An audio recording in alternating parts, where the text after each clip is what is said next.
பிதாவாகிய தேவனுக்கு கர்த்தர் இயேசு கிறிஸ்து மூலம் மகிமை உண்டாவதாக.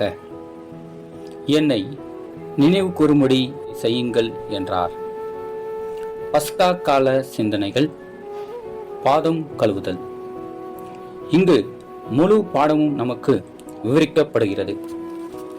சிறியவன் ஆகிவிடுவோமோ என்ற அவருடைய அச்சத்தின் காரணமாகவே அங்கிருந்து சீஷர்கள் அனைவருமே போதகருக்கும் மற்றும் ஒருவர் இன்னொருவருக்கும் பணிவிடை புரிவதற்கான வாய்ப்பினை தட்டி கழித்து விட்டனர்.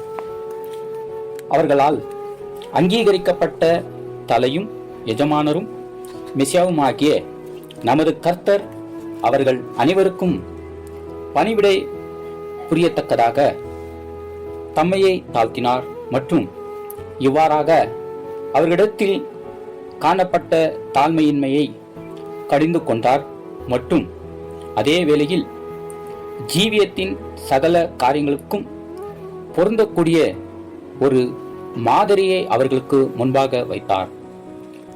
அதாவது ஜீவியத்தின் உயர்வான காரியங்களிலே அல்லது சாதாரணமான காரியங்களிலோ எப்போதும் ஒருவருக்கொருவர் பணிவிடை புரிந்திட அவர்கள் மகிழ்ச்சியுடன் காணப்பட வேண்டும் என்பதற்கான மாதிரியை முன்வைத்தார். ஒருவருடைய பாதங்களை ஒருவர் கழுவுவது என்பது ஜீவியத்தின் சகல மற்றும் எந்த எளிமையான அல்லது கனமற்ற ஊழியங்களுக்கும் சகல மற்றும் எந்த இரக்கத்தின் பாராட்டுதலுக்கும் பொருந்தக்கூடியதாக இருக்கிறது. ஆகிலும் விசேஷமாக ஆவிக்குரிய உதவி மற்றும் ஆறுதல் அளிப்பது தொடர்புடைய விஷயங்களுக்கும் இரக்கம் பாராட்டுதலுக்கும் பொருந்துகிறதா இருக்கிறது. ஆமீன்.